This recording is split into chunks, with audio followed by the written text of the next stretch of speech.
don't understand why you're 40 years old and playing the game still. So. Well, I mean, what game do you think you're going to be playing when you're 40? When do you think you're going to stop playing games? What's the age? What's the cutoff age? When you're out of high school and college. You're a high school kid? Yeah, I'm in high school. Yeah. How old are you? Why does it matter? Well, I mean, you foresee yourself in the future quitting something you love, like video games? Do you not love video games? You just cruise through it. I mean, I think it's a little bit of a waste of time when you're that old. But. Well, how do you know? You're not old yet. I mean, I can think of probably reasons that video games would be a waste of time for a high school kid, too. Do you have a 4.0? Are you in honor classes to get more than a 4.0? No, but... You know what I'm saying? There's more things you could be doing to improve your life than playing video games, too, right? Yeah, you can study and not play games. Hey, just recreation, man. Having fun. Ain't nothing wrong with that. All right, then. Good day, everybody, and welcome to another episode of the Week in Culture over here at Honey Badger Arcade. My name is Brian. I am here with John, my dog Jojo, and normally I would have Vivian here, but I put my old avatar that I used back when Gamergate was still new, which is the Doge, which is a Shiba Inu that I used to use. And the reason is because Doge is coming back, baby. I was going to say that, yeah, it is a little bit more relevant of a term these days. Yeah. But I guess find out what their weekly podcast is going to be like, and then dress them up as one of the participants, or get him in a little suit that kind of looks like the guys from Office Space. Yeah, well, I don't know if you can you can do some things with it, but I do have him wearing sunglasses and using a headset like me. Yeah. But just a brief little lore thing or history callback. Back in 2014, when I first started getting involved with making online content, I appeared as a guest at first on Honey Badger Radio. We talked about Gamergate. And at the time, we were using Google Hangouts to talk to each other. You guys remember Google Hangouts? And you are old. Yeah, I know. It's dating me quite a bit. Anyway, I had my avatar was basically just the Doge meme because at the time, I thought the Doge meme was really funny. And, I was often making references to it. And so I didn't really think too much about it. I just, because you had to make a Google Plus account. You guys remember Google Plus? And yeah, as a joke, I just put the photo of the Doge in there, and then I would appear in other people's chats, and it would just be there, and I wasn't really thinking about it. But people started associating me with the Doge, and I just kind of embraced it. And so later, I learned about this free program at the time called FaceRig, and it had a Doge in it, and I was like, oh, I'm gonna buy that, because I thought the idea was so funny. So I was doing the Doge thing for years, as just kind of a gag, and then Gamergate really got off the ground, and we got Vivian James, and I adore Vivian symbolically in the same way that I adore the Doge. So now it's come full circle, and the Doge is back and better than ever. That is the Department of Government Efficiency for long, I guess. But anyway.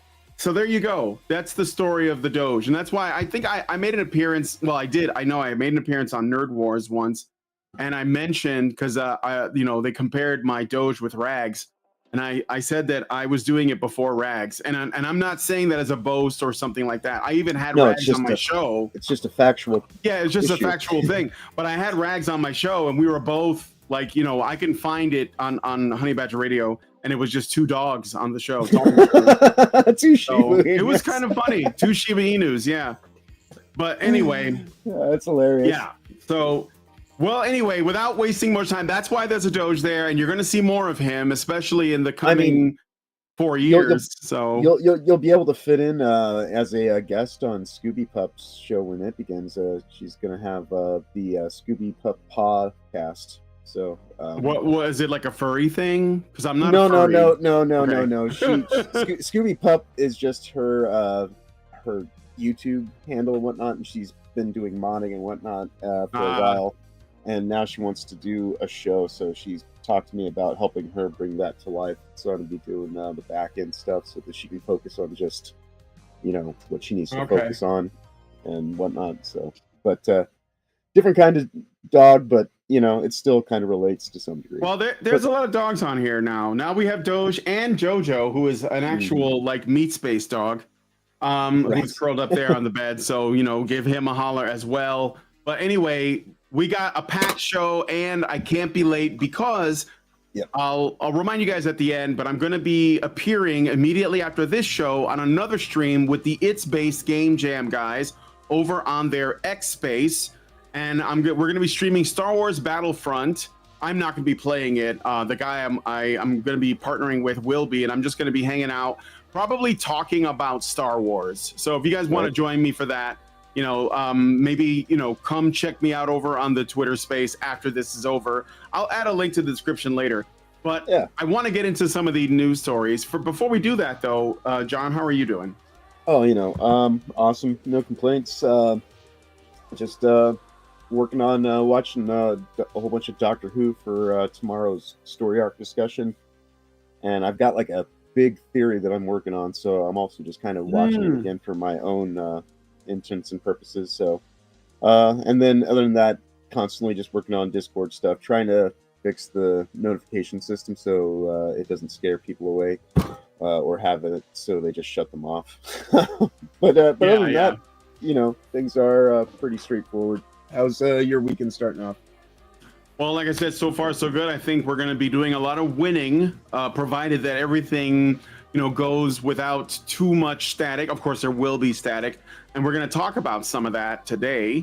But yeah, I've never really been pessimistic. I know that we've had a really rough, you know, 4 years, 5 years or so with everything that's happened. But I've always maintained that I think everything's going to work itself out because I think the truth always wins in the end. And I think that's what's happening now. The truth is coming out and it's changing things. And that's just not only in the sort of social space or political space, but also in the cultural space. Everything is sort of like, you know, nature is healing, as it were. Nature is healing. So, and I'll talk a little bit about that. Let's get into the story. So first, I'm going to, a short one. We're going to talk about Rachel Ziegler because I'm not one. She did it again. She did. Oops, she did it again. I'm not one to normally like indulge in people's pain. I don't do the Schadenfreude thing. I usually try to figure out what it is we can take away from this. What can we learn from this? What does this say? So we all know that when the Orange Man, oh, by the way, here's my fight shirt. When the Orange Man won the last election, and it wasn't just a win, it was like an irrefutable victory. Like the red wave came, and essentially it was, at the end of the day, a big giant middle finger to these woke scolds and their sort of, you know, mommy state behavior, and especially from the elites that live on the coastline, the people in the prostitute industry, the Hollywood actors, the adult pretenders, and everyone involved with essentially supposedly creating art in our culture. And don't forget the fence sitters who just want, like, you know, civility to kind of be the soft, silky glove of censorship, and just, you know, hey, I'm here, I'm the tone police. Can you just make sure you aren't saying anything too profane or misguided? But yeah, so no, like big F you to all that. Go ahead. Yeah, no, it's okay. Yeah, that's what it was. That's what this was. And normally, you know, in the past, it would have been okay for these people to criticize us for, you know, disagreeing with them politically or having common sense, wanting things like, oh, I don't know, affordable, you know, cost of living, gas that is reasonably priced, closed borders, you know, reasonable immigration, you know, like really extreme radical stuff like that. And it would have been in the past okay for these leftists to essentially shame us into oblivion, censor us, remove us from platforms, call us names, you know, and if they weren't America, like, for example, in countries like China, the UK, send police to your house because they don't like what you posted online. But you see, that's changing now. So Rachel Ziegler has been essentially made to issue an apology for comments that she made after the last election. She didn't do this of her own free will, and I disagree with them censoring her or telling her that she should come out and apologize. I understand that the reason why Disney essentially pressured her to make an apology was because they knew that the election results show that their belief system is not popular amongst people. Therefore, they're not going to do well financially, and they haven't been doing well. You know, their movies have all been bombing one after the other, and Snow White, which is the project that Rachel Ziegler is working on, is probably going to bomb most of all, if not like right up there with the rest of them. So they have to do damage control, and part of that is putting her out there to make an apology for comments that she made. So I assume you guys know what she said. Do you know what she said? The specifics, she was talking about how Trump voters are terrible, but I think it has a lot to do also with the legal culpability they have to Gina Carano right now. Like, they kind of were forced to tell her this time, you have to go and, like, you know, do an about face because of their litigation.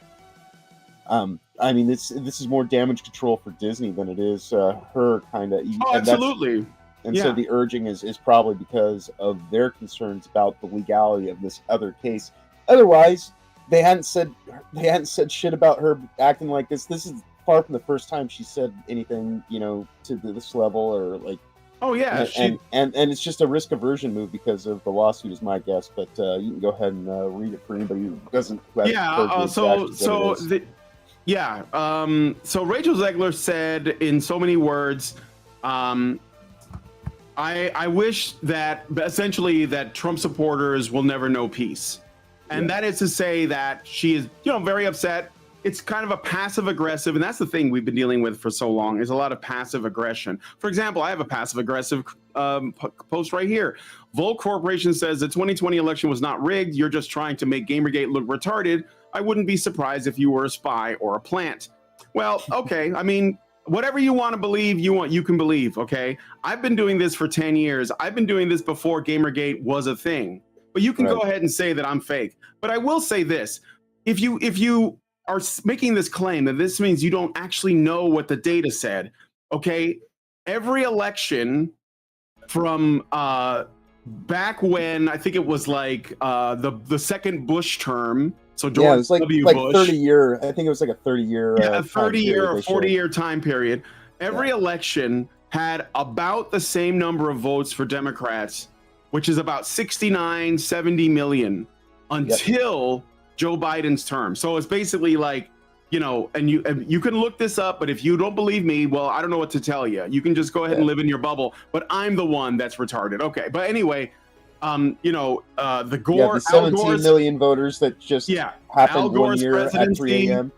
Al Gore's presidency. There was Obama's first term, Obama's second term, and then Trump's term. Even though Hillary Clinton lost, she got the same amount of votes, just about. Just Trump beat her in that. And then you had the Biden presidency, which was an anomaly of like 17 million extra votes. And then it went back to normal this past presidency. And we were still at about 69 or so million votes. So that's the anomaly. It's not what happened this year. Right. It's not what happened in 2016. It's what happened in 2020. That's the anomaly. That's the facts. I'm sorry.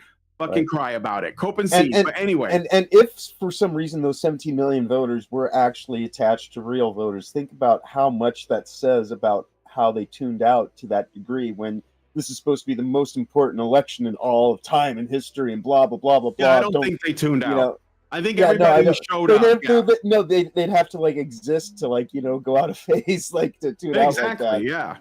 You know? You just don't like that I have this opinion. It's kind of sad because you're still that they never existed. Yeah, you're still in the headspace of, you know, the people who are the people on the TV box. Like, why are you still listening to them? Or what, you watch Hassan? Did Hassan tell you this? Did Destiny tell you this?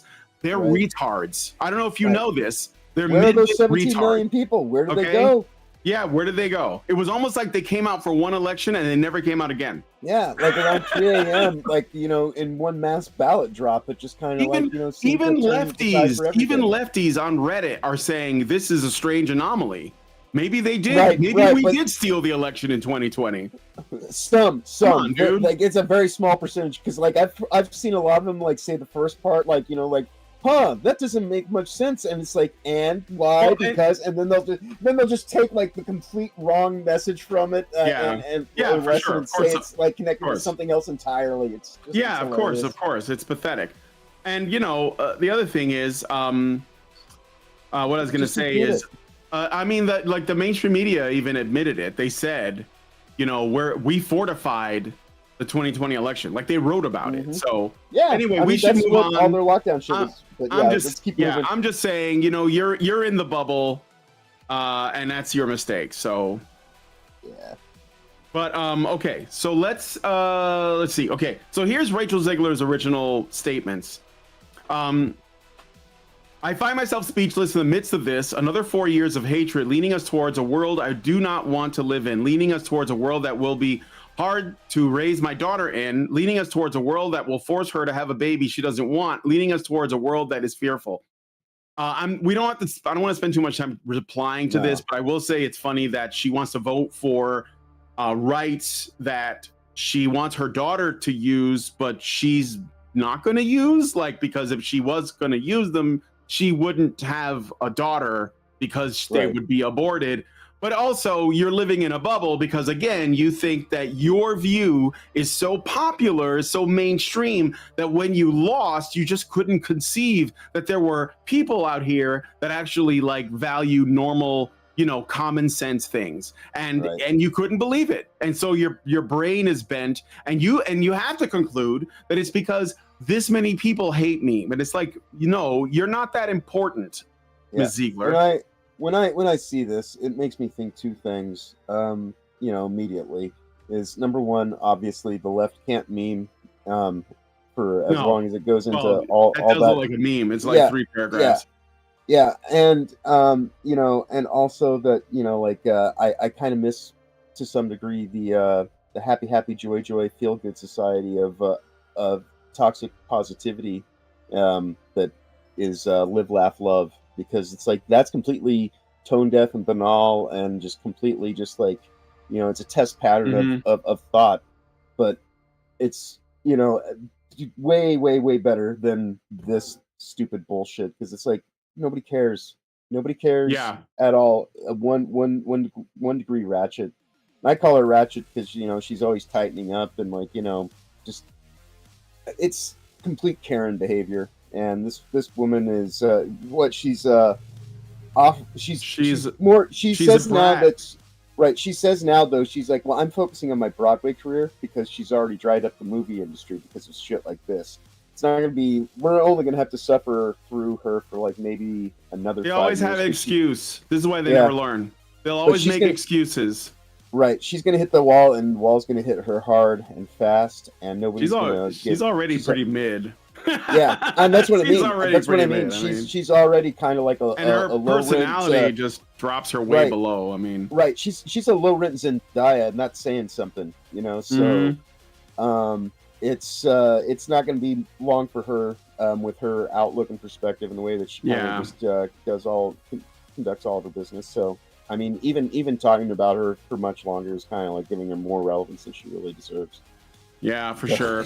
All right, but anyway, so I'll just end it here. It says, I echo Ethel Kane's statement more than anything. May Trump supporters and Trump voters and Trump himself never know peace. Now, this isn't a threat. This is like a passive-aggressive statement to say, you know, if you end up suffering, I won't shed a tear for you, and I hope that you do in some way, in some karmic fashion. But you know, you have to deal with blah stuff. Blah. And well, no, Disney came to her and said, "Look, you know, look, we still once have upon a to try to time, sell."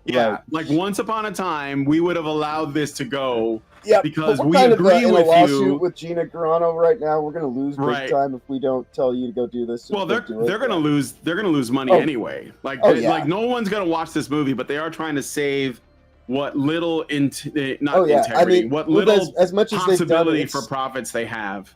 Right, as much as they've already done, it's going to have to be over $1 billion just to break even. Yeah, once all the marketing, everything factors in. But yeah, it is what it is, and we all know why they're doing it, and it reeks of desperation. And this is this is another thing too I wanted to say about this. There's another thing we can learn from this. Number one, Rachel Ziegler's not sincere in her apology. She is obviously being told to do this by Disney, and it ultimately comes down to a pragmatic approach to, hey, look, we don't want to lose more money than where we might be losing, so please just make a statement. The other thing is, this isn't a real apology. So let me show you what I mean by this. This is a fake apology. Hi, everyone. I would like to sincerely apologize for the election post I shared on my Instagram last week. Okay, that would have been enough. But she says, I let my emotions get the best of me. This is a way of saying, I'm not responsible for my emotions. Right. And then she sorry says, you reacted that way. yeah, hatred and anger have caused us to move further and further away from peace and understanding. And I am sorry I contributed to the negative discourse. So this is a both sides argument. You know, oh, there's so much division on both sides, we should stop it. No, that's not how this works. It's the left has been doing it.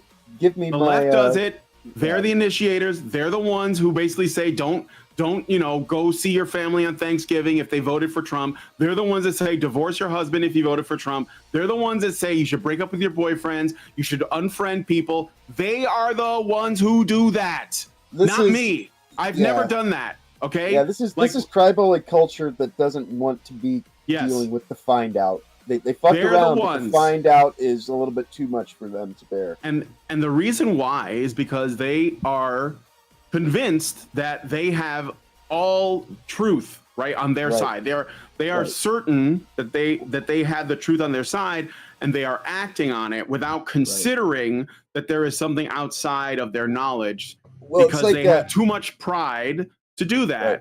Well, it's like AOC. It's better to be morally right than factually accurate. And who is Rachel Ziegler if not the AOC of Hollywood?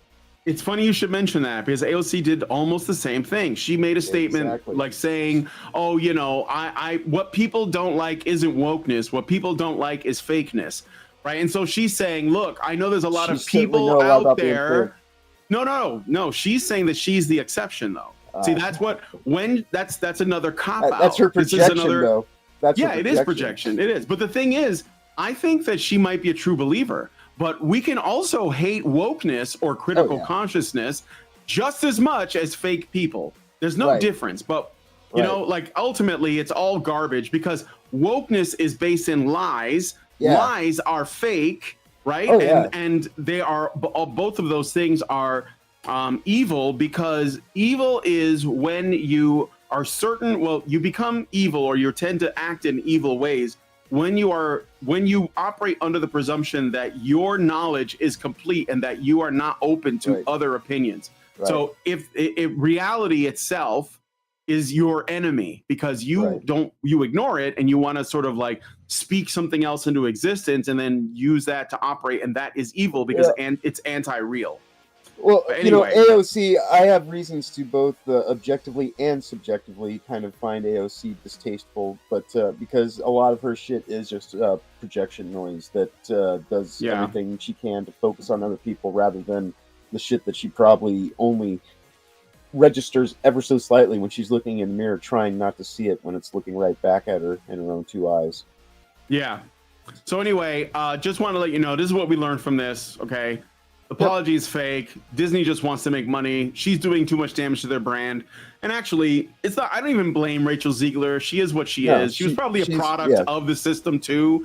But it's basically the same as Brie Larson and other sort of activists turned actors. Yeah, she was exploited by the system, and because, you know, like we always have to remember that actors are, to a large degree, they're just paid pretenders, and most of them are kind of stupid. You know, and they're surrounded by people that don't actually challenge them to really think through things. They just kind of take what they say at the surface and fawn over them and give them some degree of, like, you know, latitude in most matters because this thing they did or said one time. And so, like, they're surrounded by sycophants. So yeah, they kind of become victims to their own success. Yeah, and they buy into the hype about themselves. Right, so it's a problem, but like it's not my responsibility to fix it. No. So anyway, Rachel, you know, figure it out and just try to be true to yourself. Speaking of people who are dishonest, we're gonna look at this clip that I saw. I think this is Andy Cortez. He works with some group I never heard of called Kinda Funny. I think it's called that, and they're not. they're not funny at all. I didn't really find this funny whatsoever. So it's way less than kind of funny. It's just not funny. But here's what he said about DEI and what he calls Looks like a white dude for Harris. tubers. Yeah, his name is Cortez. So, what's going on with my thing? Okay, let's play this video, and then I will give you my thoughts. You fucking need DEI because you wouldn't have jobs if DEI didn't exist to complain about. You wouldn't be making money on YouTube if DEI didn't exist. So you're really the ones that need it, unless your game has white. When I said like a white guy for Harris, just know that I put him in the same category that I do all other woke white women. That is a woke white woman who just happens to be a dude. So yeah. Okay, so let's listen to the rest of the clip. I need it. Unless your game has only white dudes, if you have a woman, she better be fucking hot. Yeah. Get an ugly woman out of my game. That lady better be super smoking hot. Yep. That's the way they think, right? Back in the day, game development studios were primarily white dudes. And they didn't really think about diversity. And that's one thing, right? It was a lot rarer to find non-white dudes in game development. And as that changes, and as college and learning and all that stuff kind of becomes more ubiquitous and more available for everybody, more and more people from different walks of life want to get into game development. Yeah. And then what happens then? They're making the characters the people that they know, the things that they see. And it's just like the white people do. just like you put yourself into stories, right? Yeah. And I talked about that with Dragon Age Veilguard, how the game director, Corinne Bush, she's a trans woman. And sometimes in games, you just put in your own sort of experiences. And that's so natural to happen. That's what art is. It's nothing that's supposed to offend anybody. It's supposed to be, hey, fucking walk around and look around. The world has everybody. Your game's having it shouldn't stop you from playing it. You fuck.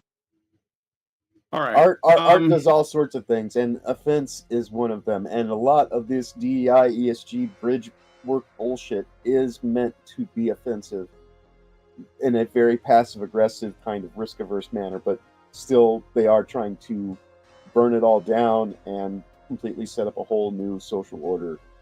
Nonetheless, it is meant to offend. I would like to. I don't think art is supposed to offend. First of all, I think that it can. Real art. I mean, it doesn't always have to, but it can. I know, but he's saying that it should be offensive. Like it should confront you with something. But that is essentially buying into this idea that real art is political and it is meant to be controversial. It is not meant to be controversial. Like if you piss on a crucifix and put it in a museum, and you can call it art today because people are going to co-sign and say, "Oh yeah, that's making a statement." But it's not beautiful. It's not true. It's not divine. It's none of those things. Like what is beautiful is different. It's not. It doesn't have to make a statement outside of something that is universal. But and I'm going to argue like an interesting point on this because today, our thumbnail, that's meant to be offensive. I completely, I desecrated a non-binary flag, because I find that to be offensive in the first place, and so I make satire of it and wrap BioWare in this non-binary flag because them chasing after DEI silly ass agendas, has brought them to a state that we're going to be talking about them in a variety of degrees today because they are locked in, quite literally to fail right now because of all this silly, risk-averse bullshit that they're chasing after and the way that they run things and, how it's actually, being done. And they've got this top layer of civility that they try to hide behind. But what they're doing is deeply offensive to the actual concept of meritocracy for people that have talent, skill, and ability. They brought in a whole bunch of iPad kids that don't cost all that much and are willing to just kind of mill about and take direction well. And so that's what the game industry has become. It's full of a whole bunch of also-rans and people that are just kind of there but don't actually have any legitimate character or personality that you can say, I know who this motherfucker is. They're all just a whole bunch of wishy-washy, sad sacks and frumpy cunts that can't actually, stand on their own 2 feet and, actually have the balls to kind of offend somebody for a reason other than I guess, to say the message. But, I will at least go in the sense that, yes, art can be offensive, but it can be all sorts of things. That's kind of like the whole point. It's like there's not even one kind of game. Like a game like Tetris is just as valid as a Grand Theft Auto title. You know, they do very different things, but you know, like so I have a little bit more latitude in that degree, but to sit I here didn't and not, know. Again, but, I'm not saying that it shouldn't. I'm not saying right. that it can't Oh, be I know, offensive. but, I'm saying that. But that's why it's- I'm just arguing that aspect of it, because like what he's talking about is something else entirely, and the stuff that they're trying to do, you know, it's not even necessarily that they're making stories about these things. It's just the way in which it's done is completely, you know, just hackneyed and ham-fisted and so on the nose, and just like there's no creativity. It's completely and utterly bankrupt. If you're going to sit here and try to like seduce me, then be a little bit more nuanced and seductive about like the whole fucking song and dance, because you just look like a fool like doing these parlor tricks that require like, you know, very little talent, skill, or ability to be done, and they're just kind of very paint by numbers and generic. That's the problem, you know. Because I mean, like, have there been gay people in stories throughout time and history? Sure, because there's been gay people throughout time and history. What we have right now is gay plus, which if I go and like, you know, try to brunt force reality, this lie into existence, I can somehow pretend that it's tantamount to the truth, you know. And that's the thing that's kind of like, you know, a little bit too in your face, and which is part of the reason why they lost this last election as well, because they gave the game away. They tried too hard, and then they want to not actually be held responsible for any accountability that comes their way. And so now all these sad sacks are just kind of like, you know, coping and seething very hard because they just got smacked in the face with reality last week, and they don't know how to move forward. So we're going to see the desperation hit all-time highs of just, you know, hysterics and delusion. But I don't want to take up too much time because I know you're on tight schedule, so go ahead. No, it's all right. So here's the thing that I wanted to say. So I think that real art, on some level, reflects reality. When I say on some level, it doesn't have to literally be reality. Like that's not what I'm saying. But it should say something true, and it should be beautiful, right? And when I say beautiful, I don't mean sexy. Like this guy obviously strawmans the crap out of everybody with his rant, you know. But first of all, when people say they want attractive, beautiful images in their art, they don't mean like gooning material, you know. They don't necessarily mean that. So when they say that, you know, with the women in this game are ugly, they're not saying I can't fap to this. They're saying this is ugly, like ugly as in a sense that it doesn't resemble the thing that it's supposed to be an icon of, whether that's an icon of a woman or an icon of a man, right?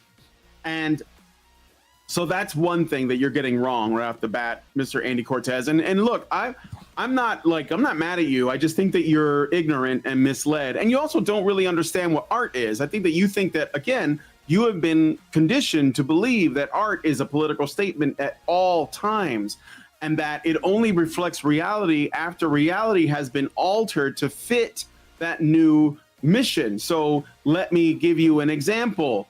Like John, like you said, have gay stories existed? Yes, because gay people have existed, but they were always a small fringe minority because gays were always a small fringe minority, right?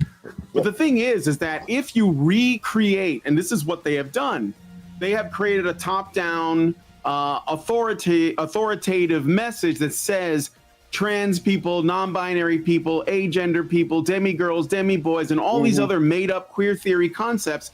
They have tried to convince people through education that these are real, and therefore they should be reflected in art. But the problem is that the first part of this has not been proven. They are not real. And unfortunately, it is incredibly damaging in the real world to young people who are believing this lie about their sexual orientation or their sexual identity. And then it is being forced into their existence, their reality, and their perception of themselves by their teachers, by the media, by academics, by their own parents in some cases, you know. And then they're like, well, we've done so much psychological and physical damage and hormonal damage to all these kids, but we have to reflect it. So let's put it in video games too. Right. And what we're saying is, I'm not giving you my money if you do that. That's it. Right. We don't want BioWare to be destroyed. We don't want anyone to lose their jobs. We don't want anyone poor and destitute. We don't want, unless they broke a law, unless they did something to deserve it.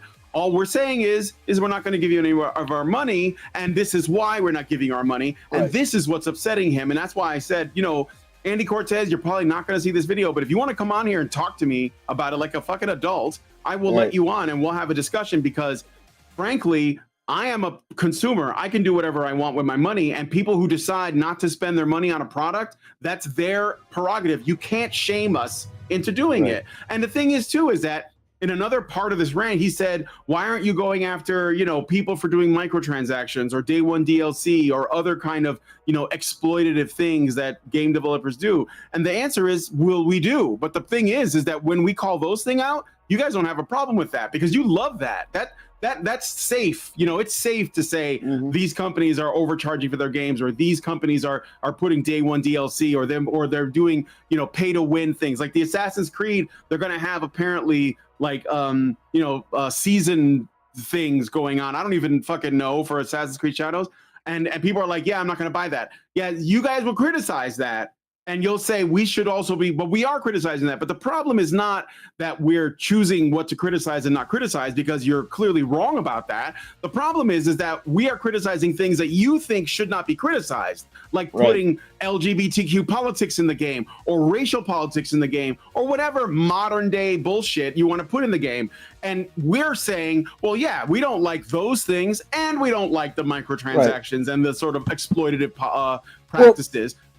So you can't be selective about what it is that you don't or do like about shit. Yeah, and the thing about the modern dayism too is it simultaneously breaks the fourth wall and immersion all in one pass, because it prevents you from actually being able to give yourself over to the game state and actually get lost in that world, because it's all just kind of reminding you, but wait, think about identity politics, you know, and that's just kind of like it. So it does you no favors in terms of actually trying to reinforce what a game, you know, environment should really be doing, you know, and if that's in your stories, fine, but like make it actually be a thing that pertains to the time, the setting, the place, the actual this and that. Because when you just go and say, no, well, this that would is make about it too modern true. Right. But that's what I'm saying. They don't want the truth. Yeah. They want modern day life, you know, painted in these various kind of trappings of, oh, this is my lifestyle. I'm a, you know, I like, it's like the difference between liking Lord of the Rings and liking Harry Potter, or, you know, like everything just becomes a skin job. So it's the exact same thing. No matter what, you get the exact same archetypal, you know, risk averse kind of media. And that's the other thing, that it's just, like I say, it's so ludicrous and, you know, just half-assed and not even done to any large degree. That's what I mean by, it's not even so much a matter of the, you know, subject matter. It's the way that they go about doing it in such just a hackneyed method that really is the issue that we tend to pick apart. You know, because like I said, I'm watching a whole bunch of Doctor Who, and because the Doctor is an alien character, there are aspects to that character that might be hard to, you know, identify with as a human, but that's kind of the point, because it is an alien. And so like the story can kind of go in these avenues that I'm a little bit more open to that being there in the storytelling, but the way in which it's been presented and executed is being done by, you know, such an amateurish kind of clown shoes methodology that's the thing that's just kind of like, all right, you want me to go along with this as well? It's like, it's one thing to, like, you know, have a story that actually is interesting and unique and has well-written characters. A whole other thing to have like a, you know, a Tinker Tape confetti parade circus sideshow going on, masquerading in the skin suit of the thing that you want to watch, because, you know, that's what you have to be concerned about right now, because that's all that I can talk about. That's all I can know is just what's at the surface layer of my supposed identity, because I haven't actually lived a life and I don't even really know who I am or what my actual opinions or feelings are. I just don't want to offend anyone. That's really kind of the most annoying things about modern day, you know, and the way that it's reflected through its messaging and all of its pattern bullshit. Yeah. The guy wants to have his cake and eat it too. He wants to be able to say, look at me, I'm such a good liberal. Here's me defending anything that you put in front of me. Like that's the thing. No challenging it, no questioning it. Like, oh, this person was a trans woman and they put a trans woman in the game. Deal with it because white dudes have been doing it for whatever forever, right? And it's like, no, actually, you're wrong about that. Like the developers put whatever they think is good for the game. In fact, the thing about just real quick, the thing about white men making games is that white men are the one group that is the least allowed to think of themselves in terms of an identity group. And so therefore, when they enter into a field where they have to be creative, they end up making that part of themselves completely secondary. And it will generally result in them not even considering what the race or sex of the main character is. Do you think Tomb Raider was made by a team of women? I mean, obviously not, right? Back when I was in game design stuff, like the thing we all focused on was making good systems that anyone can use so that you can get lost in it and feel like you're the central character, you know, in an immersive world that has nothing to do with you or your outside life that you would bring into it, because to do that would be arrogant and ignorant to what is even going on, because it's not about trying to give people a discernment. And it's not even really useful to people. I did an interview that I think you guys should watch with my friend Aiden Paladin, and we looked at studies that show that people generally do not want themselves represented in a game, and they generally do not perform as well, and it doesn't do anything for their ego anyway. So all of this stuff that these insecure narcissists are putting out there all the time about representation matters, it just doesn't. The data does not reflect it. Right. So let's stop acting like this women matters. Don't gravitate to it, men don't gravitate to it, and like you know, the small group of people that might are not only such a minority of a minority that you end up making everything far too niche based, but they also have like a fairly high you know, like what's a nice way to say this, they blue screen early in life. So you know, like if you want to chase after those dollars, fine, but that's a pretty bold move, Cotton, and I don't think it's going to turn out very well for you, but I guess we can sit back and watch as it all just kind of like does what it's been doing for the better part of the last decade, and only becoming easier and easier to mimic, or to mock rather, and like, you know, like make, you know, all degrees of fun of, you know, with each passing year, because it's just, it never learns, it never, you know, takes accountability. It's just complete avarice and like hubristic, you know, just the worst of what anybody could actually glean from any situation. And then it never ends, and it's like being on a fucking Ferris wheel of bullshit, where it's just like, all right, we're gonna go around this one more time, because some people are still caught up and willing to NPC along with it, and that's you know, and that's why we have to keep harping on it. We don't drive these trends. We recognize the patterns and the formulaic, you know, equations they use from season to season, from shift to shift. It's, you know, they don't call it programming because it's what's on, it's what it's meant to do.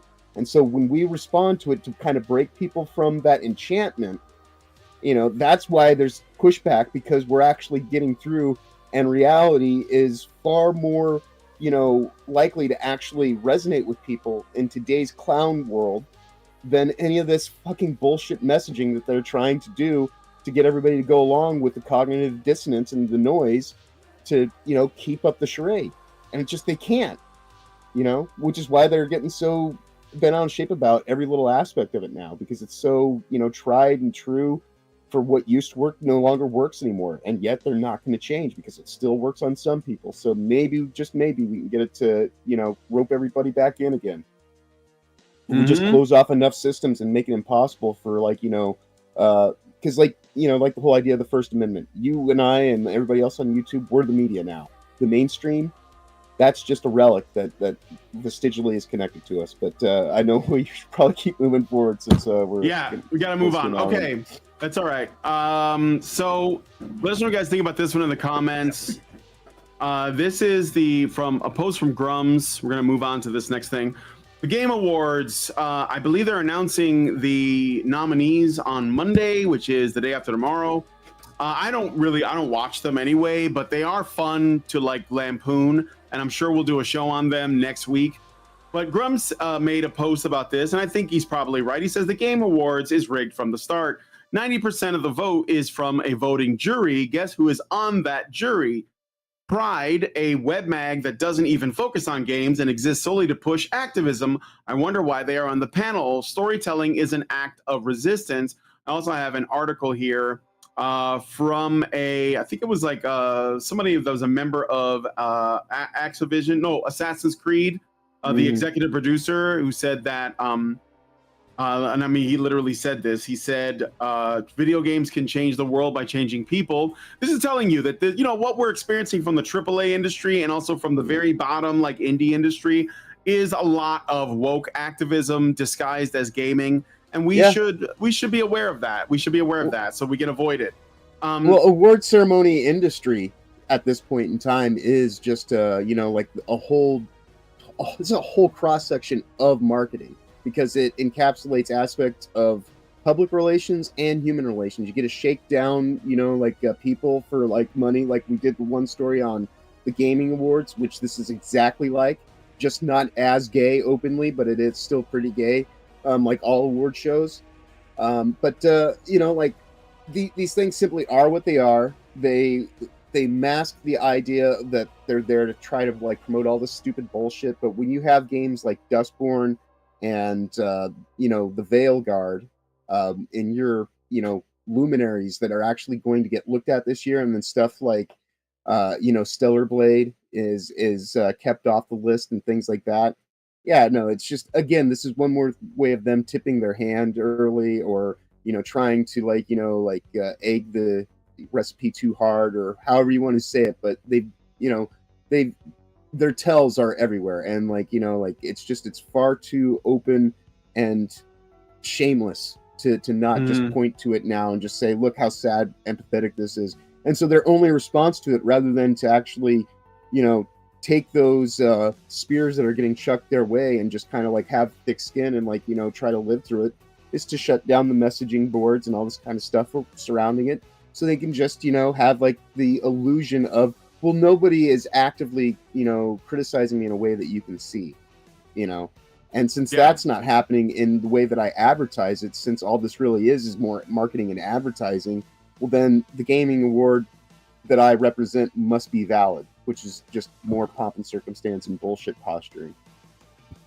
Yeah, I mean, the gaming awards are trying to be like the Oscars and the Grammys, and that's basically what it is. So, and the Oscars or the Grammys are basically opportunities for people to show how much more moral and how much more aware and woke they are than others, and that's basically who wins. And it has nothing to do with whether or not the film or album or whatever is that good. part's stealth marketing on that part, but it's also a room that people can get around in and get high on each other's farts.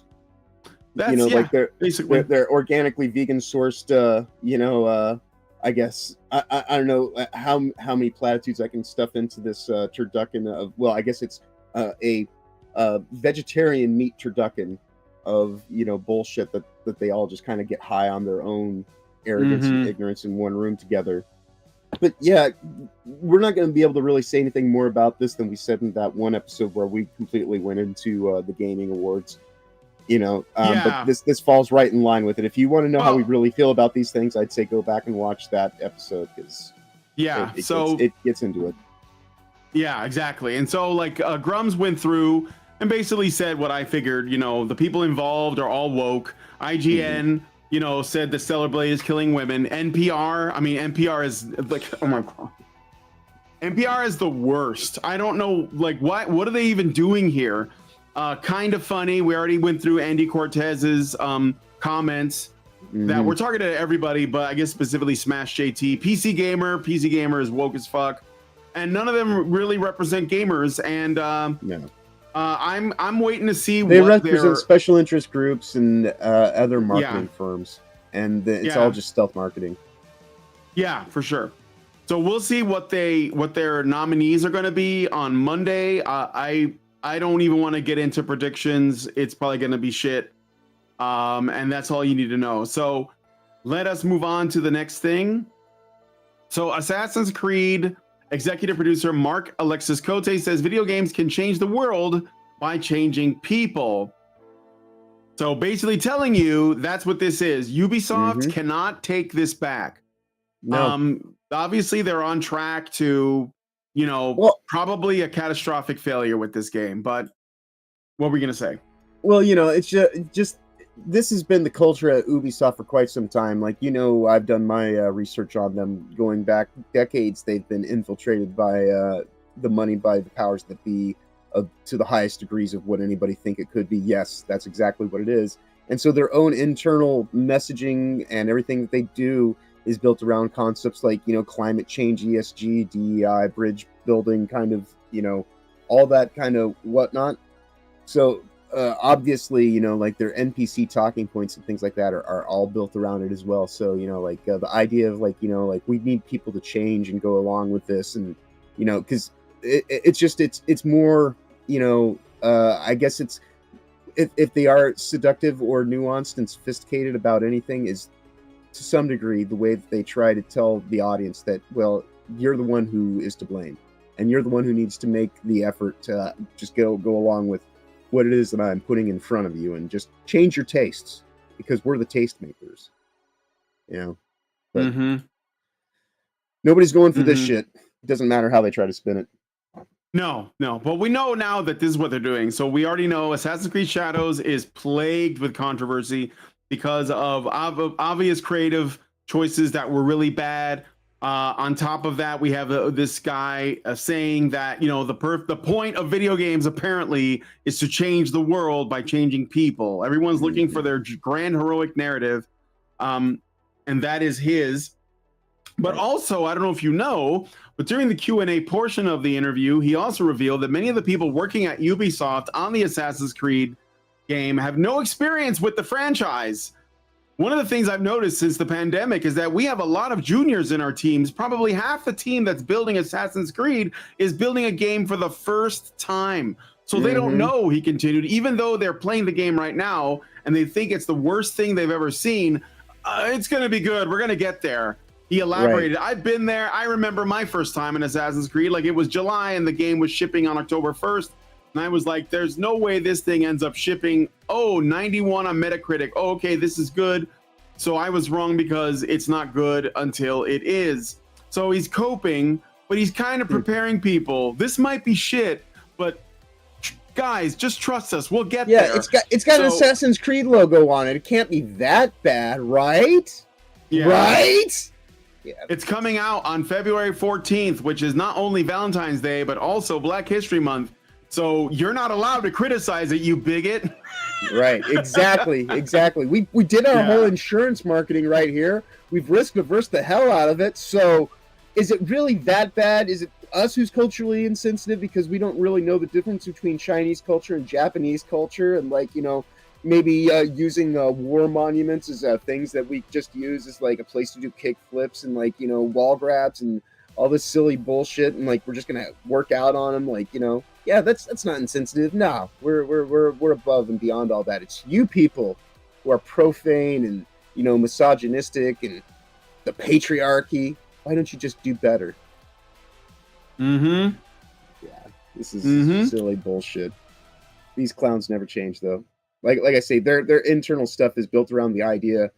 A lot of their stuff is built mostly around the concept of, what if we use climate change as the starting point for all thought and everything that we build all the stuff around? So at the very core of everything is the idea that we live in a finite world that we have to be nickel and dime for, because everything we're doing is carbon credit taxable, and a large scale corporation has the ability to buy offsets, but you and I have to basically do all this stuff. And so if they only teach us how to change our ways and be more, resourceful and efficient and this and that, and everything that we say, think, and do, only then will it not be as much of a problem. But they'll still be here to nursemaid over us and look over our shoulder and penalize us accordingly if we go, out of the lines of what their virtue signaling demands. So not only is Assassin's Creed get pushed back, as far as at least Black History Month of 2025, and it's full of all this woke trash that nobody wants, and it's going to have LGBTQ themes in it, according to sources. but it's also going to have a battle pass, which I think is a first for any Assassin's Creed game. So you're going to be paying more for a single player game now if you buy the game. Battle pass. Of course, there's a battle pass. So here's a post from Spiked Toilet Paper. I mean, the only reason there wouldn't be a battle pass is because they've put too much time and effort into it and already spent their budget, like happened with the Veil Guard, you know? Yeah, they got to pay off what they put in, right? With all those voice actors and motion capture and cinematics and marketing, etc. That's how they pay for it. So Spike Toilet Paper has an image here of a worried ninja. A battle pass in a single player game, which from Ubisoft will likely nickel and dime you for things like OP early game weapons if you want to know all the secrets on the map, and if you want to buy resources for upgrades instead of playing the game, things that 100% exist in Valhalla and Odyssey. So these things are already in previous Assassin's Creed games. Surprise dynamics and mechanics. Yeah. Yeah. And look, if you need, like, if anybody like feels like they should be paying for like starting weapons and like secrets revealed, what the hell are you gaming for? Why don't you just do the work and find it yourself? Or like, I don't know, wait a couple months, maybe even like a week after launch, there'll be some guides out anyway that are there's gonna be people who have spurred through it. But I frankly would prefer you just don't buy it at all. Right. One of my favorite gaming accomplishments is back on the original Xbox when they put GTA 3 on there. I actually have a Vice City save, because that and Vice City came out on the Xbox at the same time, that you quite literally just play the story mode. Once you get to the end of story mode, you will have completed the game 100%, because I did every side mission possible before you could actually start going into the story mode. Had a fleet of invincible cars, did all this stuff. I was on both sides of the island before I was supposed to be. Like, you know, just everything that you could possibly do. And, you know, that was actually a fun, challenging way to play the game. Can I, you know, break the rules and do all this stuff? And, you know, you quite literally could have an indestructible car right from the first 10 minutes of the game if you figured out how to get it, how to keep it, and then just use it throughout the game. So there are ways to get OP equipment within the games and all that kind of stuff right from the get-go. That's part of the fun, supposedly, of playing games, is figuring out those little things. And when they go and just make it all about, like, he who has the most money for Battle Pass, you know, transactions, you know, has the most complete experience. But complete doesn't mean anything if it's just, I made a whole bunch of trinket bullshit and tchotchkes that, you know, have different skill, not even skill, but just different numerological based attacks and things like that factored in. And for some reason, they give you extra cheese points because I made you pay money for something that should have just kind of been in the game regardless. It's just, shameless bullshit. But it's Ubisoft. They've done it before. They'll continue to do it. This is, unfortunately, state of modern AAA, or I guess quadruple A gaming, which is why that's quadruple A gaming, all right. With indie, right? Yep. Okay, so there is a story we already know about the exclusive that Smash JT managed to score, where he basically he was called by a BioWare employee that expressed concerns, and I think he also heard from another employee at BioWare that sort of confirmed those suspicions. And apparently BioWare is investigating their company to essentially find who is it that snitched, who is the person that that called them out, that basically went in and tried to get something done about that. Now, of course, they're going to create a chilling effect in the office, because that's what it does, so that no one else, you know, steps forward or speaks out or blows the whistle on these guys' practices. But it's too late for that now, to be honest, because the damage has been done. We knew it. The writing was on the wall. Apparently, Dragon Age: The Veilguard sales are underwhelming. I know there are people totally caping for it. They're trying to like figure out ways to justify it. But I'm seeing now, as time goes on, more and more people are basically saying, you know what, I'm done. Why am I defending this shit? You know, and I'm like, yeah, I mean, I didn't really like the first one. I'm sorry. Unpopular opinion, maybe, but I didn't really care for the first one. And it had nothing to do with woke shit or anything. I just didn't think it blew my skirt up. So, I mean, so it is now just a little over 2 weeks out because it came out on Halloween. We're in the middle of November.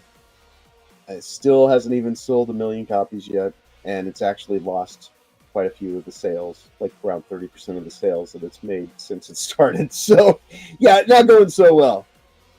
Well, apparently it did, according to Smash JT, they did cross over 1 million. Oh, good for them. Is that sales 3 to days people ago? or 3 sales days to ago? Retail? Okay. We don't know. Yeah.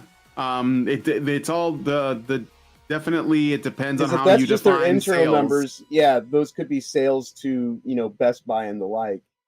Yeah, for sure. So- No, I and it's a good way to, again, 1 million's. I mean, for something that is as beloved of an IP as Dragon Age, that seems underwhelming, anyways. So yeah. Yeah. I mean, how well did Dragon Ball Sparking Zero do? Right. So, all right. So yeah, Dragon Age is not looking good. Well, we'll look at those numbers a little bit later. I wanted to share one other thing. So in the world of comic books, we know there have been meltdowns all over the place, but I want to share this message from Kelly Sue DeConnick. Kelly Sue DeConnick, if you guys don't know, she is the writer of the Captain Marvel comic. She is the person that essentially made the Captain Marvel movie possible. She also was in the Captain Marvel movie. She had a little cameo in it, but she is also known for doing an interview where she screamed at fans saying that, if you don't believe that comic books should be political, then I don't know what kind of comics you're reading, which is to suggest that they've always been political. Well, of course, this is another thing that these people always get wrong. It's not that comics are political or wherever political. It is how it is done and whether or not it is based in truth and reality. Okay. So whether it's done in good faith and good service to a storytelling, or whether it's done as just more top down, like a propaganda tool. Propagandist bullshit. Yeah. Yeah, for sure. So this is so she gets, Trump gets elected, and basically everybody you can tell what kind of person someone is by how they reacted to the election. If their reaction was I'm glad or I'm relieved or indifference, well, whatever, right? Then that those are normal people that are stable and probably have healthy lives, and they're not terminally online, and they're not crazy people, and they're not evil people. But if their reaction is to completely freak out, shave their heads, get a tattoo, put on a blue bracelet, go on TikTok, start wearing COVID masks everywhere. Start wearing COVID masks. Then they're hilarious probably thing about not people you want to be friends with. Yeah, the hilarious thing about that is they're all afraid of the Handmaiden Tale culture, and then they go and they start one. Because you're not wearing the bonnet, you're wearing a fucking COVID mask. They kind of want it. They kind of want it. Yeah, I mean, it's so you're already into some form of asphyxiation.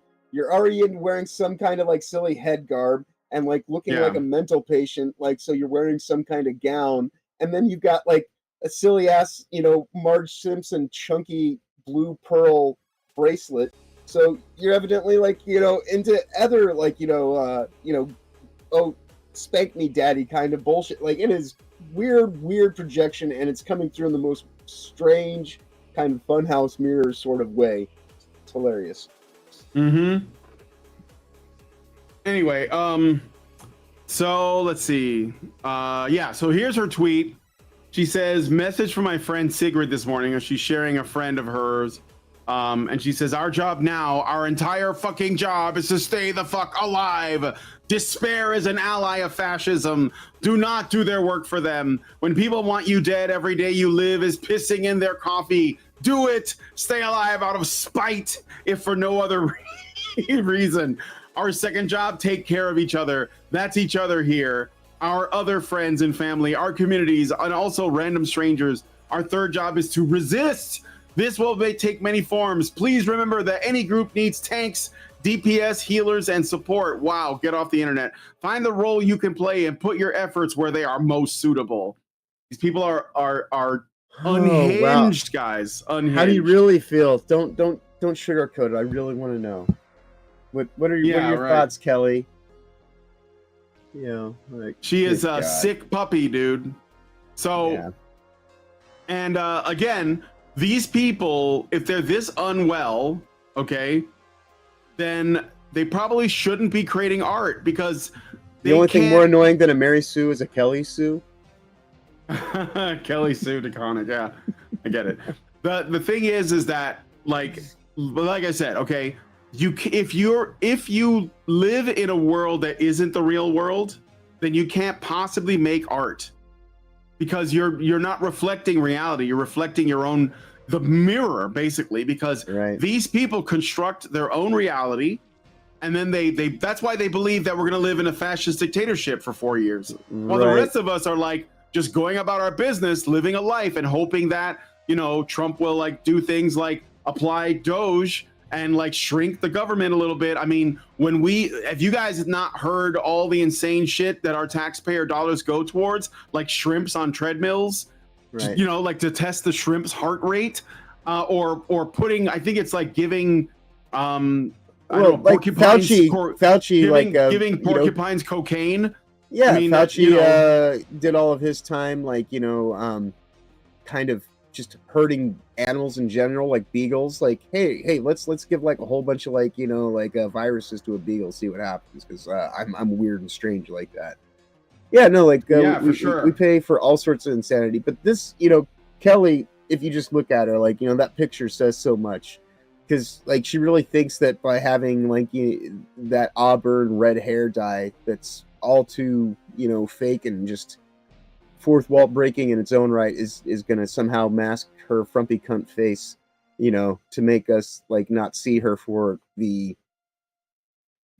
I guess, vacuous pit of negativity and just toxicity culture that she is. You know, like, this is somebody who this is what her art is. She's arguing the point that I want my art to be nothing but browbeating and, you know, like proselytizing stupid, you know, virtue signaling bullshit. And it's like, well, could you maybe actually just tell a story and put that stuff in there if you actually knew how to like tell stories that were more than just reflections of your own internal dimensions? Because I mean, that's the thing is that we really get on about is just like, where is the, you know, the humanity in these characters? Because it seems like they've shortchanged humanity for identity. And so like the human condition is supposed to be universal, but identity is a crisis that not even the person who's having it can contend with. So why would anybody else be able to get anything from it if you don't even have solid footing to stand your own ground and actually like know who and what you're about? These people just hold on to like their ideology and cling to it so that they can pretend to have like personalities and character, and that's why it just keeps coming through the way that it does. Yep, indeed you do. And I know you guys saw the picture of her. So yeah, I mean, like I think that this is like people are like wondering like why is it our entertainment, our culture is so sick. And that's what I've been calling it. I've been saying that it's very sick for like about 10 years now. And it comes back to like what I think the root of all this is, which is essentially that people who are creating our culture, they are not living in our world. They're not living in the real world. So when they make something, they're trying to reflect what they think is happening. And everyone looks at it like, what is this about? What's going on here? Why is this so disgusting to me, right? Because it's not reality. It's not our universe. It is the definition of evil as, you know, the rejection thinking that your knowledge is complete without taking into consideration something outside of yourself, something that is transcendent. Living in a bubble or being terminally online or in an echo chamber essentially ensures that you are not operating with all of your information. This is why I tell people, watch other people's content, go to other, or even ones you disagree with. Just know what's out there. Go outside, talk to people. Like this election, it didn't surprise me that much because I'm not terminally online. I'm outside and I see people and I see that they're openly, you know, comfortable. They're not freaking out. They're not worried about the Handmaid's Tale. They're not worried about the, you know, like the dictatorship. They're just like, yeah, I just don't want to pay this much for gas. I just want to live this way. And so they're living in reality. And the people who are supposedly building our culture up, they're losing because they're not reflecting reality. They're reflecting themselves. Their bubble is so small that they're the only one in it now, and therefore they can't make art. And that is kind of like the ugly is in a way the evil, you know. And if you want to learn more, watch, you know, any of our other videos. But my interview my discussion with Aiden Paladin was pretty good too, because we did get into a little bit about the Dadaist movement of the art movement and how that kind of like created or lent into the postmodernist art movement, which became the postmodernist philosophical movement, which basically paved the way for all of this commie gobbledygook. Because then everything became about like, what is your perspective on it? Well, then that's your truth. And whenever somebody says your truth or my truth, that's how you know they're not living in the reality that the rest of us are. Right.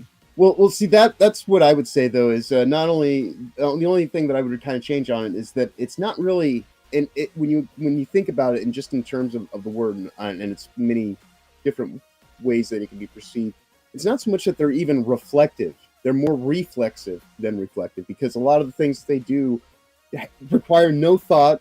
They require no level of internal kind of turmoil or discernment. They're just, you know, very self-flagellating, congratulatory, backslapping themselves, and just kind of like it goes right into that mode where like it's not in good faith of actually trying to navigate through, you know, the weird forest of the mind and trying to actually just kind of like even take place in the mystery. No, like this is all like pre-assigned, you know, like you have to think about these things in these terms, and if you don't, well, then you're just a bigot, misogynist, whatever, istphobe kind of, you know, thing that they like to throw at people who don't just go along with all the risk-averse kind of marketing tactics and whatnot to get people sold on the idea of being caught up in this land of the lost that doesn't even know how to think for itself or, you know, for the future, and just kind of goes with the flow and tries not to like, you know, like get outside of the lines on anything. And it's just,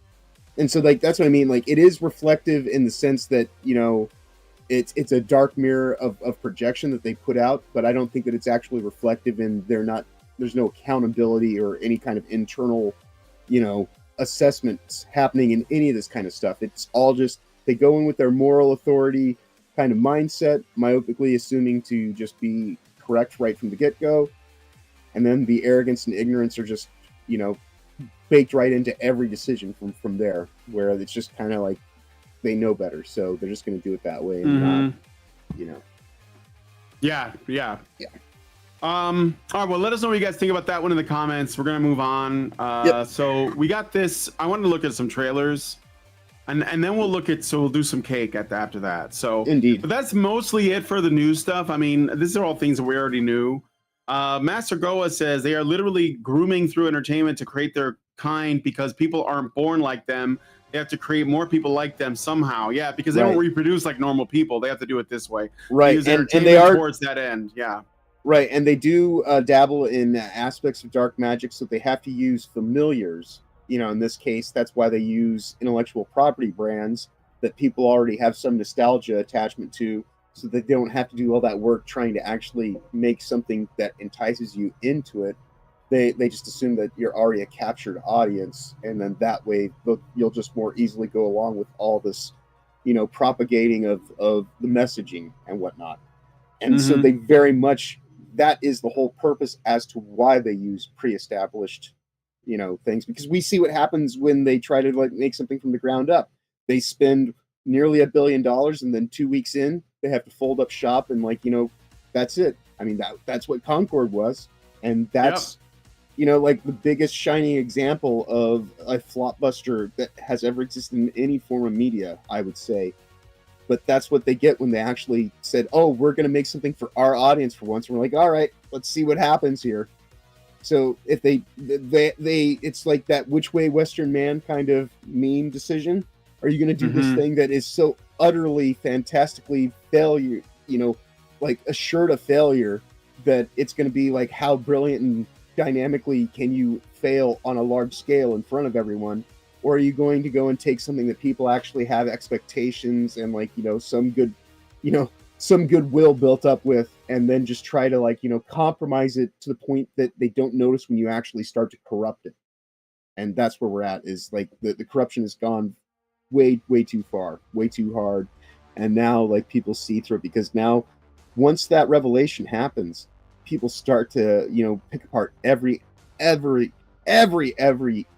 detail that they've associated with you, because it's like, well, if this was bullshit, then it's just as likely that this was bullshit too. And so once that happens, and the audience kind of has you like in suspicion, you have a hard time ever recovering from that.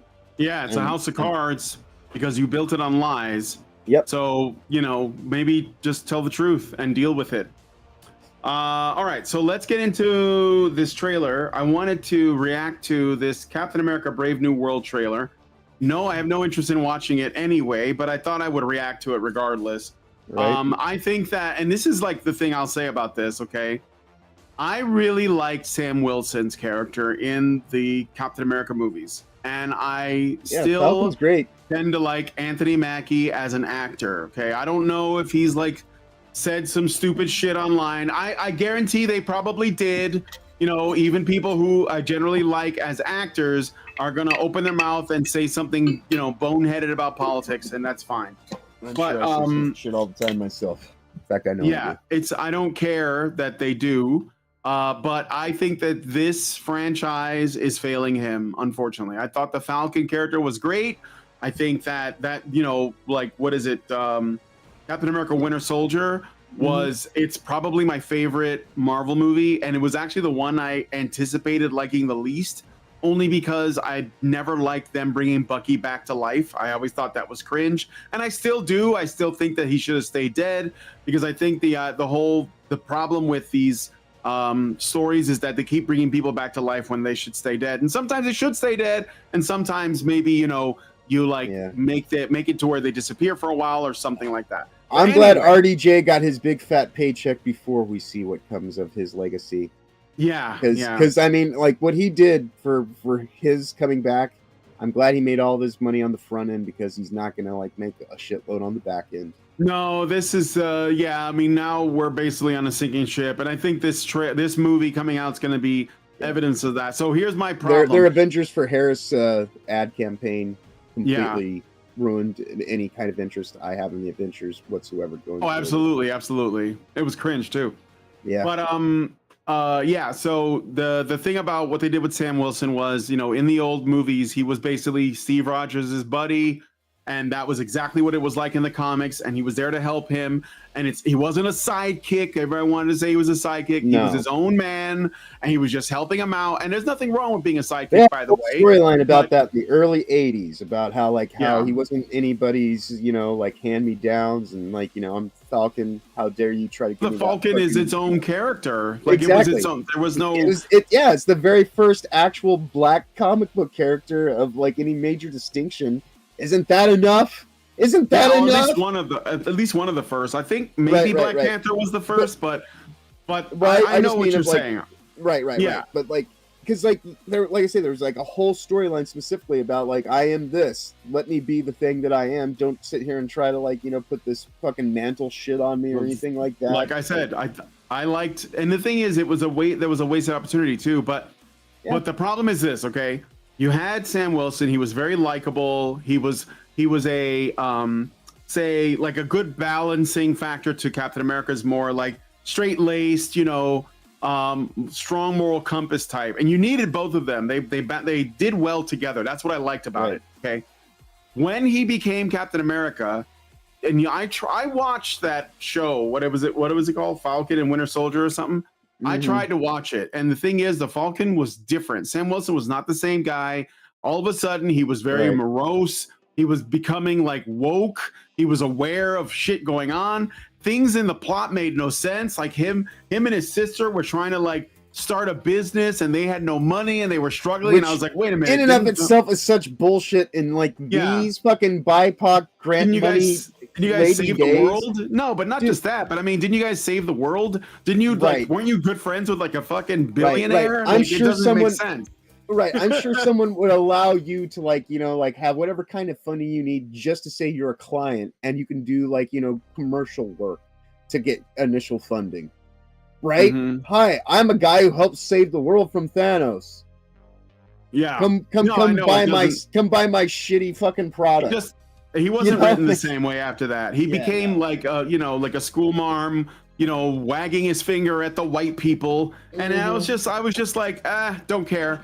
So now they're trying to make Black Captain America happen, and I don't think it's gonna happen. But let's look at this trailer.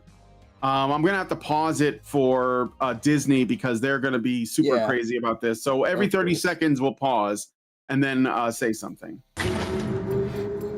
Already started. You asked for Weepy Black Man. So the tone is set, guys. I think it's supposed to be he was in this is one of the Tuskegee Airmen. This is the first Black Captain America because don't you know, like we was Captain America, right. I know. That's another retcon that the comics did it first. This is the thing. People will say, "Well, that was in the comics." Well, yeah, the comics but they put it in the comics so they can put it in a movie. So that they can put it in exactly. They retcon in the like comics. every so decision they've made at Disney Comics, and I call it Disney Comics because it's not Marvel. Every decision they've made at Disney Comics since they bought the Marvel IP. They were doing it in Marvel before Disney bought it. They were starting the machine. Like they already gave us a Black Nick Fury, like way back, and they base it on Samuel L. Jackson. Basically, people don't even remember the white Nick Fury. They don't even. Some people are like, "Was he ever white?" Yeah, he was. Even Sam Jackson acknowledged it. Had an eye patch. He was a white guy, and a mustache, and like a whole fucking thing. Like, Nick Fury, badass. All right. Anyway, so here we got this guy. Here I am. You want to help me? Is there anything you remember? Ladies and gentlemen, the President of the United States, Thaddeus Ross.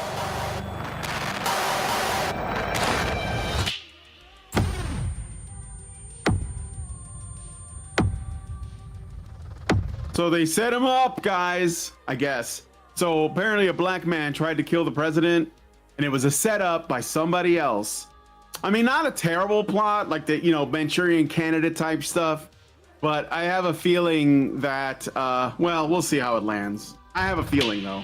Whatever this is, Camp, be careful. What do we know? There were 5 shooters. This was a coordinated terrorist attack, sir. I was a wartime general. Now I'm a wartime president. Your inner circle's been compromised. Let me fix it. Watch yourself. You're not Steve Rogers. Now, okay, go ahead. What are you gonna say about that?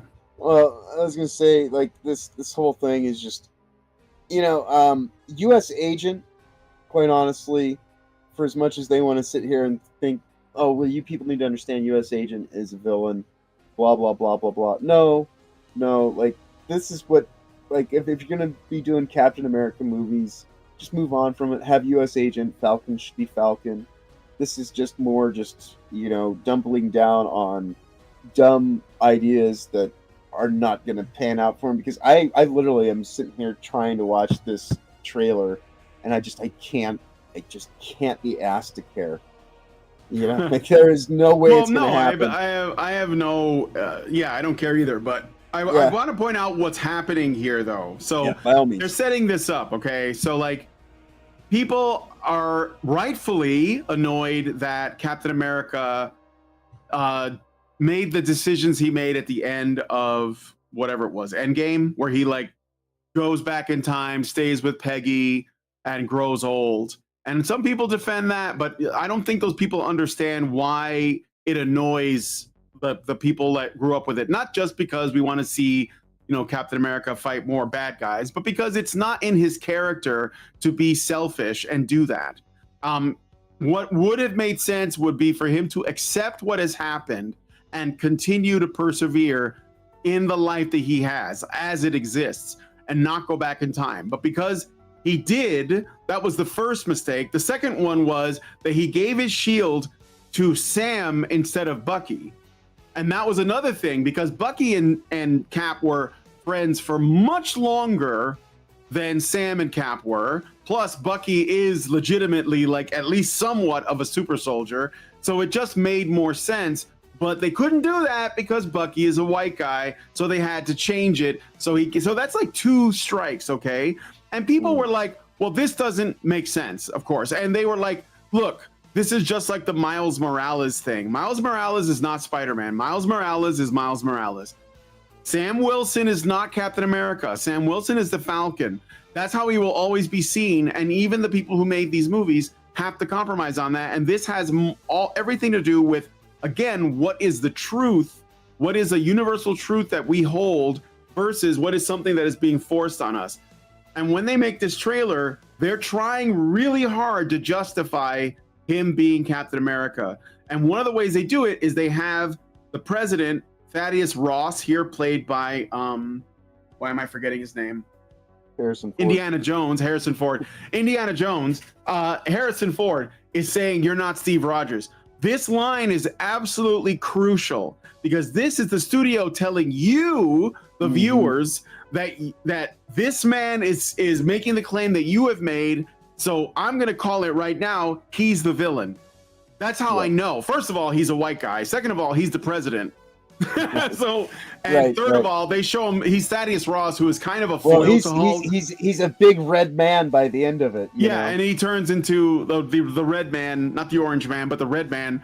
I wouldn't be surprised if Marvel made like Red Hulk, Orange Hulk. I wouldn't be surprised, but I mean, he'll probably have a orange hue to him. But MAGA itself is a very that's true. It's red. MAGA's red, but so it's a big red. Yeah, it's a big red monster. I'm telling you right now, when he says you're not Steve Rogers, and the way that he delivers that line, which is a bit like, let's say that there's a tinge of rage under the surface. This isn't just Harrison Ford's normal.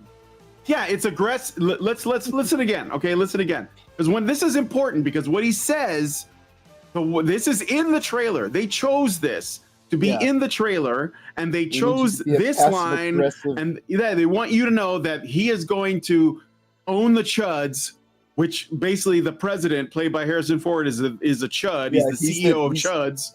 He's the king of chuds. And Cap is going to show him, and that's also very feminine the way this is being put out there. But listen to this. Okay, here we go. Commander in Chud. Yeah, he's the commander in Chud. Compromised. Or the Chud Mander in Chief. Watch yourself. You're not Steve Rogers. See how he says that? There's like so much aggression under the surface. This is on purpose, okay? They're telling you, guys, you're wrong for these opinions because our villain has the same opinions that you have. So I'll play more of the trailer. You're right. I'm not. And that's his response to that is, yeah, you're racist. I mean, I'm not.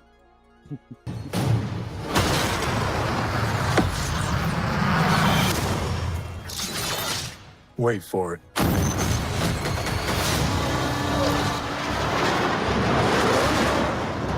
We're on the brink of war. I can't trust anyone. Go back a little bit. I saw something. War.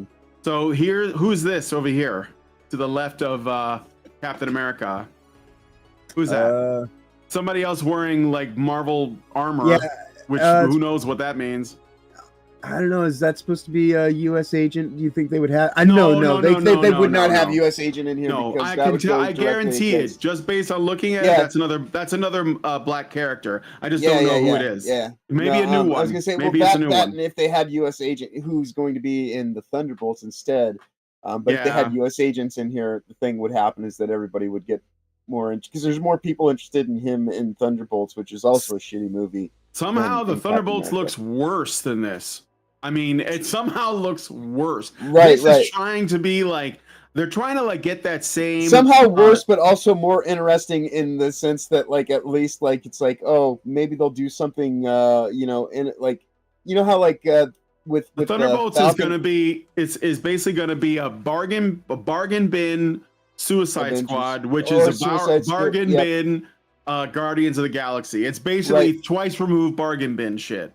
Right, but the funny thing is though is like U.S. agent, much like in Falcon and the Winter Soldier, ended up being the character that most people actually kind of took any kind of shine to and got an interest in, which is the reason why he has to be nowhere near this. Because if he was, He was. I liked him. I actually like. Yeah. I wanted. And But the thing is, I like Wyatt Russell, who is the guy who played U.S. Agent. He's the son of Kurt Russell.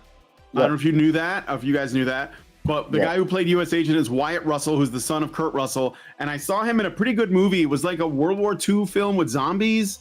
I can't remember the name of it, but it was pretty good. And so he was the most. That's usually how it comes out, though. Like right. people, And that's what I'm saying with Thunderbolts. Like people are actually kind of interested just in him as a character because he actually has, as the kids say these days, he has that Riz about him. He has the Riz. Yes. But yeah, they don't want him anywhere near this pile of shit because they got to do everything they can to. Are they going to put this out in February also? I don't know. I we'll see at the end of the trailer. So yeah. All right, let's keep going. But yeah, this is like some new black character they're putting in there. Yeah. Or Brown. I'm banking on February, if not. Maybe that's who this is. This kid right here. I think that's who it is. Because the hair looks the same. Yeah. I don't know who that is. So I don't know. Maybe it's one of those. What is it? That one team that was like Young Avengers or something like that. Could be one of those guys. Perhaps. But he's like way too masculine for like Iron Lad. Yeah, he's definitely gonna be like gay or something. But let's keep going. Nothing about this feels right. Captain America. You ever ask yourself who's playing who? Well, the villain is Oppenheimer, apparently.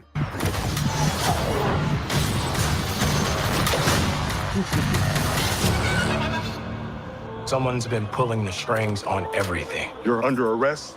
I don't want a variable out there that I can't control. There's another way we know he's the villain. I'm going to go back again. He says, this is important. I don't want a variable out there that I can't control. So this is like a different, okay. So I watch a lot of movies. So you might see in a film like that, for example, that's about like, I don't know, cops or something like Dirty Harry. And like, he's always in trouble with his commanding officer or his sergeant or whatever, the chief, the commissioner, he's always mad at him because Dirty Harry or whoever the main character is always like getting into trouble, making spectacle. You guys know what I'm talking about. It's a very common trope. It's very like endearing, but you see it in Lethal Weapon. You see it in, Bad Boys. It's in everything. But this is different. Because there's the way that it's being expressed as it's not as friendly. It's definitely more confrontational and it's definitely more controlling. So that's how I know that Ross is either a villain or he is one of the villains. I wouldn't be surprised though if he was the villain of the story. We're 2/3 through this trailer, and quite honestly, the only thing that I'm sitting here with any kind of interest in is I'm sitting here saying, I wonder where that discordant,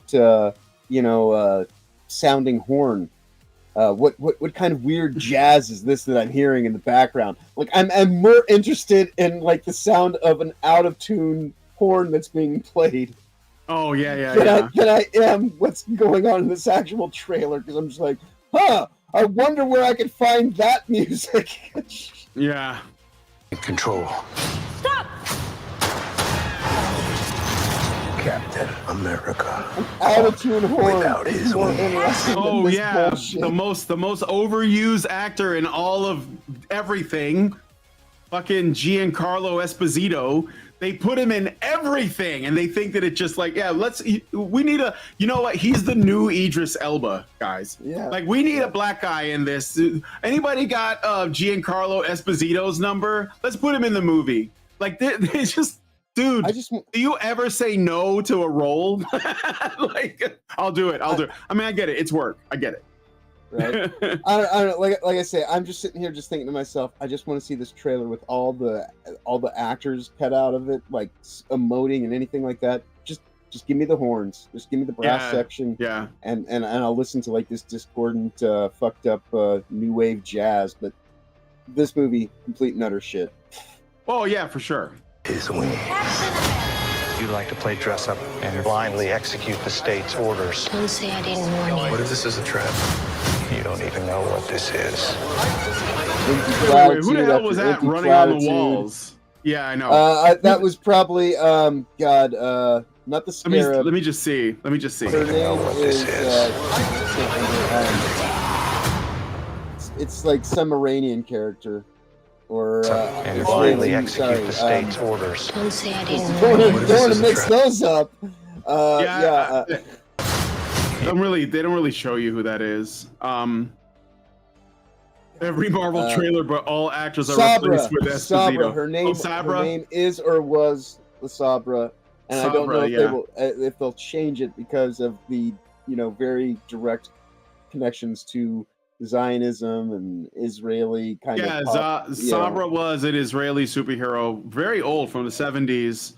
Fought the Hulk a lot, so maybe that is. But I mean, she had like a costume, so I don't know.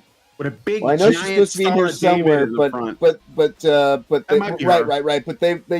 was a lot of latitude they took because her character in the comic books pretty much is just like a flag in the shape of like a hot woman. Yeah, Which, well, I mean, by all means, but Captain America wears the flag as his costume. The Red Guardian wore the flag of the Soviet So she, Union. much like them, wore a flag like a costume, Israel flag. but with a very, I will say Middle Eastern women can be quite attractive. Sometimes They can. Mostly. They can. Well, I'm sorry, I'll just say it. Gal Gadot is pretty hot. I still think she's hot. Totally. So, totally. But anyway, so yeah, that was probably Sabra. You don't even know what this is.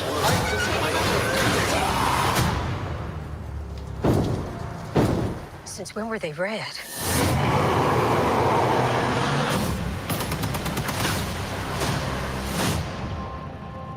You want me? Come and get me! MAGA versus BLM at a theater near you. Yeah, that's right. I'm Team MAGA Hulk. Right? I don't like the Red Hulk. I thought it was like lame and derivative and lazy, but I'm going to side with him in this instance. Right. I'm siding with him. So yeah, Captain America: Brave New World. It really, I don't think it's going to be good. I can tell because there isn't a lot in the trailer. Just setting aside all of the other shit that I've already covered, there isn't a lot that says much about plot. That's going to be interesting. I don't think it's going to live up, and I don't think they have the chops over there. They've shot this to do thing that. over 3 times. They made a trilogy of movies that they threw in the trash just on the way to cobble this thing together. Yeah. It is not turning out well. It's because they're stuck. Creatively, they're stuck. There's no way for them They're to trapped. get out of this, and they're not going to not put it out because of everything everyone's already said. So they're just going to trot this thing out there. It's going to fail spectacularly, as all things they do anymore do. And it's not going to get like any kind of residual bump coming off of, Deadpool and Wolverine, because that is quite clearly something that was greater than the sum of its parts even, and mostly, pushed along by the goodwill and nostalgia the people had for both of those characters and the actors portraying them specifically, that just doesn't exist for anything else in the, Disney catalog of IPs and branded characters to pull from. This is all right. Let's look at one more trailer. This one looks a lot more interesting to me. I'm interested in it. I'm kind of on board with this. Not gonna lie. This is Mission Impossible: The Final Reckoning. I don't know, man. I think this is gonna be the shit, but we'll see. I did enjoy Dead Reckoning, which was this is like part 2 of that. It's actually like a 2-part film, and this is Tom Cruise doing what he do. So let's take a look at this.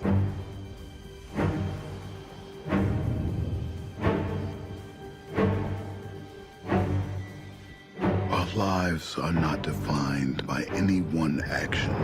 It's Ving Rhames. Our lives are the sum of our choices. Everything you are, everything you've done, has come to this. There was a shot from the original Mission Impossible in here. Is absolute, and the odds are deemed impossible. Well, they definitely had the shot where he came down into the room. The wire room where he's like hanging. That was like for the original movie. I mean, I don't know. Dude, he's been doing this for a while. Falls to him. Should he choose to accept? for every life you tried to save. You gambled Shit, millions he's been more. a fictional CIA asset longer than most CIA assets. I might see Kraven the Hunter next month. Let me know how it is. I don't know. I feel like it's going to be like Morbius. Yeah, the more I see that, I it's just think Kraven Cray the time. vegan is what we're going to get. Yeah, that's right. Cray Vegan is here to tell you your bad choices. And now the fate of every living soul on Earth is your responsibility. That's So the pattern, running, isn't it? That's how you know it's a Tom Cruise movie, because he's running in it. He loves running. Yep, he's got his fucking sharp hands cutting the sky. You refuse to sacrifice the ones you hold close.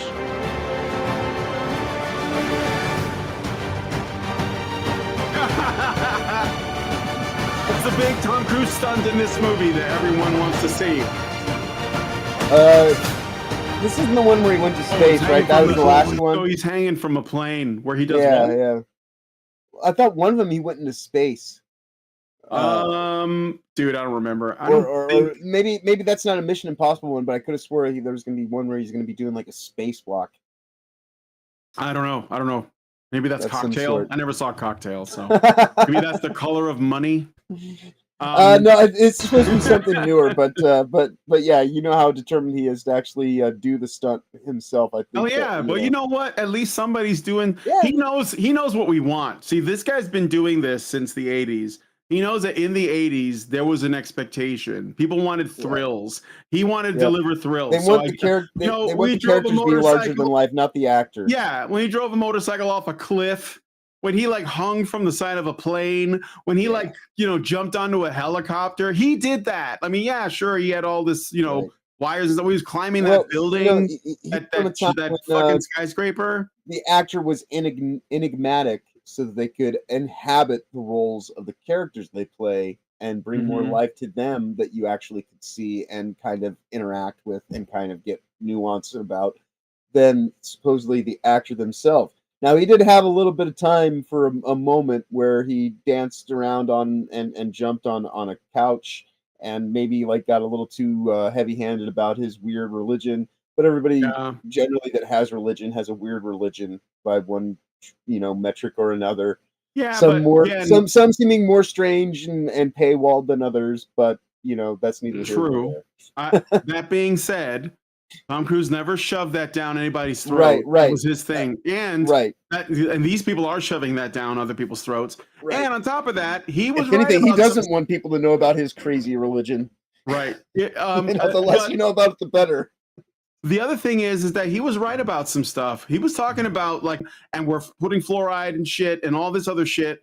So is he do we really? Is it really even fair to shit on Tom Cruise now? With the things that he was being taken to task for, history has proven him to be right in the long term.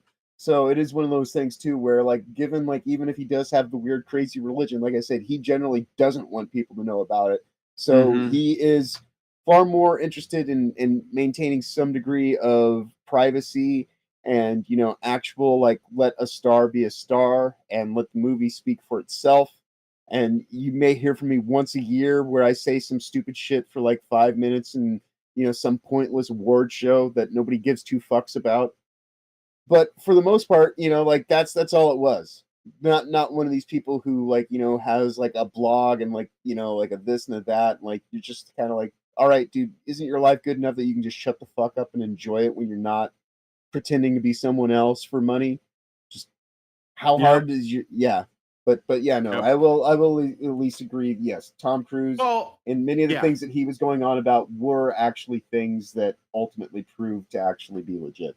And I think that really should be the only takeaway. But Xerax gives us $2 and says rocket stunt John's talking about was Smallville. Okay.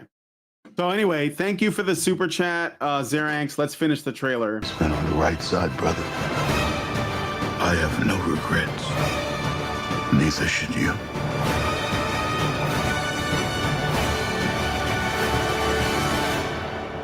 Hanging from a plane I that's need you to doing trust me. a flip. One last time.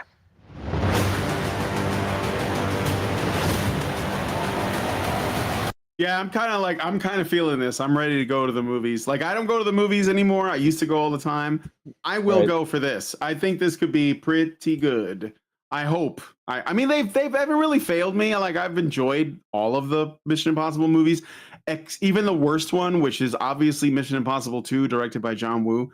But Come on, there was doves in there. There was like like sports bikes, slow-mo sand kicks. I did not care for that one. Nope, did not care for it. Anyway, you didn't dove it. I'm. You know what? I think this is good. It's 12:50. I gotta quit. So I'm sorry. We're not gonna have time for cake, but that's okay. I mean, this was quasi cake. We had biscuits and tea instead. Yeah, there you go. There you go. So, anyways, I'm gonna be going to help these guys over at the ItsBased Game Jam. They're going to be streaming some Let's Plays of, let me just double check it here, Star Wars Battlefront. I think it's the original one. Yep. But we'll see. And I'm going to be hanging out there. I'm not going to be playing anything. I'm just going to be hosting and talking while Dean plays the game. So where are you going to be at? I will be back online again tomorrow for Who TF Live, and that starts at 9 a.m. Eastern, 6 a.m. Pacific, and I'll just be talking about Doctor Who stuff, and then, of course, reality-based, as we do, will be, 4 p.m. Eastern and 1 p.m. Pacific, and I'll just, so you can, in the sake of time, bring up anything else going on from there, other than Stupenzo late night on Sunday, and and other than that, just safe travels ahead. Have a wonderful weekend going forward, and of course, be awesome as always. If I can actually do the right one of these, there we go. All right, thanks guys for coming on the show and hanging out. Let us know what you guys think about what we talked about on the show today, and be sure, if you want to keep hanging out, go check out the ItsBased Game Jam over on Twitter. If you guys like this video, please hit like, subscribe if you're not already subscribed, hit the bell for notifications, leave me a comment, let me know what you guys think about what we talked about on the show today, and please, please, please share this video, because sharing is caring. Thank you so much for coming on today's episode of The Week in Culture, and we'll talk to you guys in the next video. Long live Doge! With the glass ceiling broken, all the oppressed groups shall prosper, especially the most oppressed group of all, gamers. I want people in the industry to be a little bit louder about people being mean to other people, and maybe say it's not a good thing. Yeah. Maybe say we don't want you around if you're going to be a cunt. Yeah. And hateful.